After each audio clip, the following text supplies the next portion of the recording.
Marc, you've served in the first administration. I don't think you can really compare this administration to the first administration. I think they're doing a lot more, going a lot farther than Trump was ever able to do the first time around, because he didn't know how to do it, also because he had people around him like the Vice President, Mike Pence, who said, maybe this is not legal, maybe this is not constitutional, maybe this is not right. One of the knocks on the Republican Party has been for a long time, and you've heard this for decades now, that they go after education, they go after knowledge, because when you go after education, you go after knowledge, it's easier to manipulate people, and it's easier to keep them in line. And I mean, Adam writes about this. He says Trump and his allies see highly educated people in the aggregate as a kind of class enemy on the MAGA project. Highly educated voters have trended leftward in recent elections, a phenomenon that has not so coincidentally appeared alongside the conservative movement's growing conviction that higher education must be brought under right-wing political control. I wonder what you think of the allegation embedded there, and then how Donald Trump is using it. Well, let me go back to your premise. I think that you're right. The second administration is very different than the first administration. But I think it's because the first administration, they had a directionally conservative approach. I think this time it is far more haphazard. It's far more populist in its nature. It's MAGA. It's not Republican conservatism. I think you're right in the sense that Donald Trump has appealed to a lot more blue-collar workers, and they view the elite now as the enemy. But I think there's a lot in Adam's story, and I think it's sometimes hard to throw it all together. In other words, I think there's a lot of conservatives who would take issue with a government trying to target various law firms because of who they represented. I think there's a lot of conservatives who would take issue with some of the ways that there's been retribution, such as against Chris Krebs for just doing his job. At the same time, I think there's a lot of conservatives who look at Harvard and say it's a school with a $53 billion endowment, Katy, that doesn't really necessarily practice the same notion of free speech that we all want to champion. The university, the professors at Harvard themselves have said the climate there is one in which they can't feel often they can go tell their own personal opinion because they're afraid of politics. Does that mean Donald Trump should step in and say, I want you to get Donald Trump-aligned professors in there, and I'm going to hold you hostage, and I want you to do this or else, and I'm going to take away your ability to enroll international students? I mean, you have the president of Harvard right now agreeing that anti-Semitism was a problem on campus. Yes. They're taking steps to remedy it.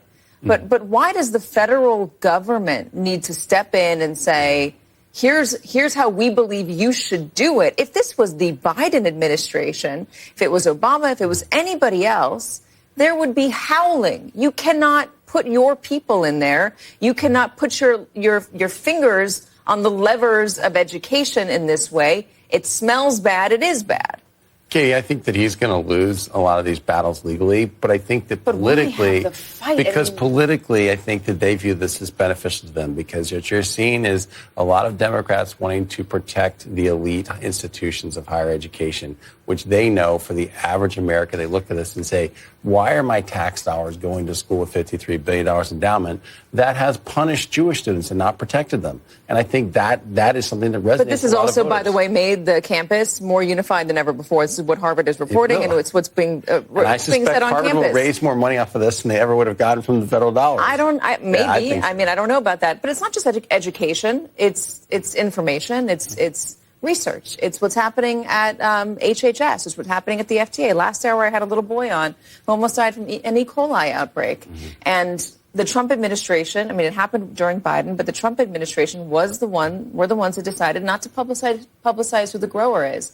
There were also cuts at the FDA and the USDA, cuts that will make it harder to identify foodborne illnesses and harder to alert the public. So, I mean, it's not just higher education. You're attacking knowledge workers within the federal government that keep us safe.